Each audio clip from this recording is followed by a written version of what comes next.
یہاں مدینے کی ریاست کا نعرہ لگتا ہے۔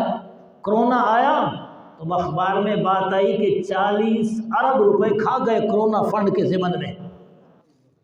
کرونا فنڈ کے ضمن میں اخبارات میں آ رہا ہے، اللہ جانتا ہے بہتر کیا ہوا، لیکن 40 ارب کی بات ہو رہی ہے۔ یہ حرام خور کس منہ سے مدینے کی ریاست کی بات کرتے ہیں؟ آؤ صدیق کے دروازے پہ آخری وقت ہے، 3 ہی تو چیزیں ہیں، اونٹنی دودھ کے لیے رکھی ہے، کپڑا پہننے کے لیے رکھا ہے، برتن کپڑا رنگنے کے لیے رکھا ہے۔ فرمایا جب تک میں مسلمانوں کے امور نمٹاتا تھا تب تو میں ان چیزوں کے رکھنے کا حقدار تھا، لیکن جب میں چلا جاؤں تو اٹھا کے جناب عمر کے حوالے کر دو۔ اب کیا ہوا؟ صدیق اکبر دنیا سے تشریف لے گئے، وہ سامان اٹھایا گیا، جناب عمر کی خدمت میں پیش کیا گیا۔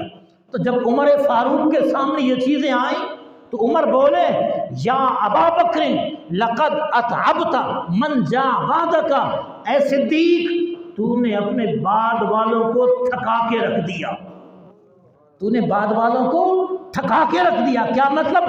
جیسے حکومت آپ نے کی، اب آپ کے نقش قدم پہ کون چلے گا؟ اتنی پابندی کون کرے گا؟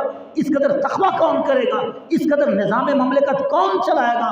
جیسے آپ نے کیا اسی طرح کرنا چونکہ مشکل ہے، سو آپ کے بعد والوں کو گویا آپ نے تھکا دیا۔